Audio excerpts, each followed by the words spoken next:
Correct ஃபேன்ஸுக்கு வணக்கம். கௌதம் கம்பீர் உள்ள வந்ததுக்கு அப்புறம் பல மாற்றங்கள் இந்தியன் டீம்ல நடக்க போகுது. ஆக்சுவலா ஃபீல்டிங் கோச் யாரு, பவுலிங் கோச் யாரு அப்படிங்கிற மாதிரி பல கேள்விகள் இருந்தப்போ, ஸோ அவரே சில பேரை சூஸ் பண்ணி வச்சிருக்காரு. ஸோ அவங்கள தான் செலக்ட் பண்ணணுங்கிற மாதிரி பிசிசிஐ கிட்ட ரெக்வஸ்ட் வச்சிருக்காரு. இது எல்லாமே நடக்குமா? விராட் கோலியோட ஓப்பனிங் ஸ்பாட்டை பிடுங்கி ஸோ மறுபடியும் விராட் கோலி ஒன் டவுன்லேயே ஆடுறதுக்கான சான்ஸ் இருக்கா அப்படிங்கிற மாதிரி கம்ப்ளீட்டா இந்த வீடியோவில் பார்த்து தெரிஞ்சுக்கலாம். முன்னாடி ஃபர்ஸ்ட் டைம் சேனலுக்கு வரீங்கன்னா மறக்காம சப்ஸ்கிரைப் பண்ணி சப்போர்ட் பண்ணுங்க. அப்போ அப்டேட் எல்லாமே எங்களை வந்து சேரும். சரி வாங்க வீடியோக்குள்ள போலாம். ஸோ கௌதம் கம்பீரை பொறுத்த வரைக்கும் யங்ஸ்டர்ஸை பயங்கரமா நம்புவாருங்க. ஸோ ருத்ராஜ் கெய்க்வாட் அவர் ஆல்ரெடி 2019 அதாவது சிஎஸ்கேக்கு அவர் விளையாடுறதுக்கு முன்னாடியே சொல்லிட்டாரு. 2019 தான் ஆக்ஷன்ல பைட் பண்ணாங்க. ஆனா அதுக்கு முன்னாடி அவர் சொன்ன விஷயம் என்ன அப்படின்னா, ருத்ராஜை பொறுத்த வரைக்கும் நான் க்ளோஸ் வாட்ச் பண்ணியிருக்கேன், அந்த பையனுக்கு நல்ல டேலண்ட் இருக்கு அப்படிங்கிற மாதிரி ஆல்ரெடி ப்ரெடிக்ட் பண்ணிட்டாரு. அதை தாண்டி ஜெய்ஸ்வாலை பாராட்டியிருக்காரு, இன்னும் ஏகப்பட்ட யங்ஸ்டர்ஸை பாராட்டியிருக்காரு. என்னதான் யங்ஸ்டர்ஸ் இருந்தாலும் ஸோ அதை தாண்டி எக்ஸ்பீரியன்ஸ் பிளேயர்ஸை பர்ஃபெக்டா யூஸ் பண்ணக்கூடிய ஒரு ஆள் கௌதம் கம்பீர். ஸோ அப்படி பார்க்கும்போது எல்லாருடைய கண்ணுமே சிக்கர் தவான் மேல திரும்புதுங்க. ஒன் ஆஃப் த பெஸ்ட் பேட்ஸ்மேனுங்க, சரியான பேட்ஸ்மேன். பட் இருந்தாலும் யங்ஸ்டர்ஸ் நிறைய பேர் உள்ள வந்ததுனால வாய்ப்பு கொடுக்கல. அவருடைய பர்ஃபார்மன்ஸ் போரா இருந்ததுன்னு சொல்லவே முடியாது. ஐபிஎல்லையும் ஓரளவுக்கு கன்சிஸ்டண்டா பண்ணிட்டு இருக்காரு. T20 50 ஓவர் ஃபார்மட் டெஸ்ட் அப்படின்னு சொல்லிட்டு எல்லா இதுலயுமே அவருக்கு சான்ஸ் கிடைச்சது, பெட்டரா பண்ணியிருக்காரு. பட் இருந்தாலும் ஃபேமிலி ப்ராப்ளம் வந்தது. கிரிக்கெட்ல இருந்து ஒரு 6 மாசம் ஒதுங்கி இருந்தாரு. அப்படியே அவர் ஒதுக்கி விட்டுட்டாங்க அப்படின்னு தான் சொல்லி ஆகணும். ஸோ இதை தாண்டி நிறைய பேர் எதிர்பார்த்துட்டு இருக்கேன், அந்த ரோஹித் சர்மா, சிக்கர் தவான், விராட் கோலி இந்த ட்ரியோ நமக்கு மறுபடியும் வருமானு கேட்டுட்டு இருக்காங்க. ரோஹித் சர்மாவும் சிக்கர் தவானும் ஓப்பனிங் பண்ணி ஒன் டவுன்ல விராட் பண்றதை 2013 பார்த்திருப்போம்.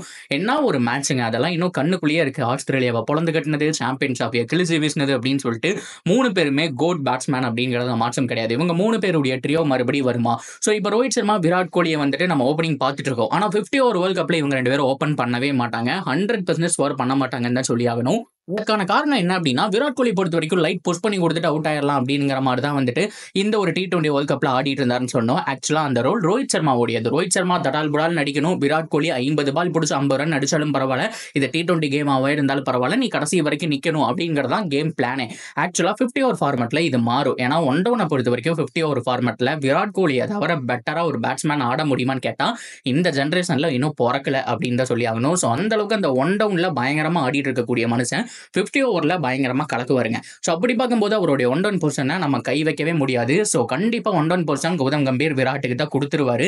ஆனா ஓப்பனிங் பொசிஷன் யாரு? மறுபடியும் ஒரு சிக்கர் தவான் வருவாரா, இல்ல அவர் எதிர்பார்த்த மாதிரி ஜெய்ஸ்வாலை ப்ரமோட் பண்ணுவாரா, இல்ல ஒரு KL ராகுல ரிட்டர்ன் உள்ள கொண்டு வர போறாரா? ஏன்னா KL ராகுல் லக்னோன்னு இதுக்கு கீழே 2 பேருமே விளையாண்டுருக்காங்க. கௌதம் கம்பீர் கீழே KL ராகுல் விளையாண்டுருக்காரு அப்படிங்கிற பட்சத்துல ஸோ எந்த மாதிரியான மாற்றங்கள் நடக்க போகுது அப்படிங்கிற மாதிரி தான் எல்லாருமே எதிர்பார்த்துட்டு இருக்காங்க. இது ஒரு பக்கம் போயிட்டு இருக்க.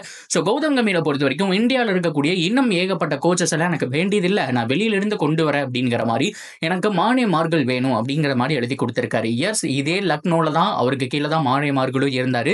நல்ல ஒரு பவுலர், அதுல மாற்றம் கிடையாது. ஸோ அந்த மாதிரி ஒரு பவுலிங் கோச் தான் இந்தியாவுக்கு தேவைப்படுது. மானே மார்களை தயவு செஞ்சு பவுலிங் கோச்சா அப்பாயின்மெண்ட் பண்ணுங்க அப்படிங்கிற மாதிரி பிசிசிஐ கிட்ட ரெக்வஸ்ட் வச்சிருக்காரு. இதை தாண்டி அதே டீம்ல இருந்த ஜாண்டி ரோச், அவர் எல்லாருக்குமே தெரியும். ஸோ பயங்கரமான ஒரு ஃபீல்டருங்க, இந்தியாவோட ஃபீல்டிங் கோச்சா அவரை கொண்டு வரணும் அப்படிங்கிற மாதிரியும் சொல்லியிருக்காங்க. ஸோ இது எல்லாமே அவருடைய சஜஷன் சொல்லிட்டு இருக்காங்க. இது போக நம்ம KKRல இருந்த இன்னும் 2-3 பேர், அவங்களுடைய நேம் அப்படிங்கறத சரியா மென்ஷன் பண்ணல. ஸோ அவங்களையும் பார்த்தோம் அப்படின்னா டீமுக்குள்ள கொண்டு வாங்கன்னு சொல்லியிருக்காங்க. ஆக மொத்தத்தில் இவர் விளையாண்டாரு தெரியுமா, ஒரு லக்னோ.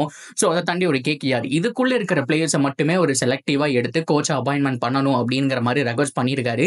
ஆனா பிசிசிஐ முட்டுக்கட்டை போடுவாங்களா, இல்ல இவர் கேட்டபடி எல்லாம் ரெடி பண்ணி கொடுப்பாங்களா அப்படிங்கிறத வெயிட் பண்ணி தான் பார்க்கணும்.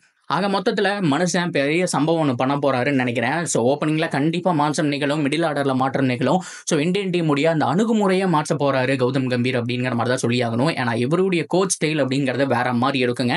நிறைய ஃப்ரீடமும் கொடுப்பாரு அண்ட் பயங்கரமா கோவமும் படுவாங்க. யங்ஸ்டர்ஸ் இந்த கோவப்படுறதுனாலேயே இவருக்கு கீழே பெட்டரா பண்ண மாதிரி நம்ம ஆப்பர்ச்சுனிட்டிஸ் பார்த்திருக்கோம். KKRல பார்த்திருக்கோம், 2013-14 அந்த சீசன் பார்த்திருக்கோம், 12ல பார்த்திருக்கோம்.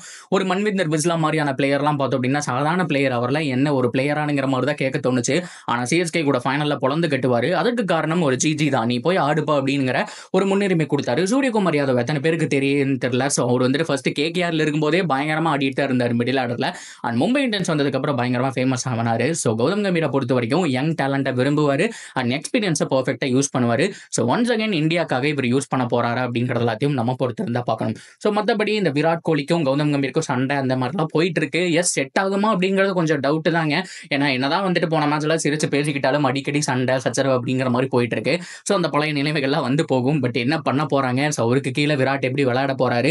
2027 வரைக்கும் கான்ட்ராக்ட் கௌதம் கம்பீருக்கு இருக்கு. 2027 வரைக்கும் தான் விராட் கோலி, ரோஹித் சர்மாவுக்குமே கான்ட்ராக்ட் இருக்குன்னு சொன்னோம். ஏன்னா அந்த ஒரு வேர்ல்ட் கப்போட அடிச்சாலும் அடிக்காட்டியும் ரிட்டயர்ட் ஆக போறாங்க அப்படிங்கிற மாதிரி தான் ஆல்மோஸ்ட் சொல்லியிருக்காங்க. பொறுத்திருந்து பார்க்கலாம். So that's video guys. Hopefully video பிடிச்சிருந்தா லைக் பண்ணுங்க. உங்களுடைய ஒப்பீனியன் தாராளமா கமெண்ட்ல சொல்லுங்க. தொடர்ந்து அப்டேட்டுக்கு சேனலோட இணைஞ்சிருங்க.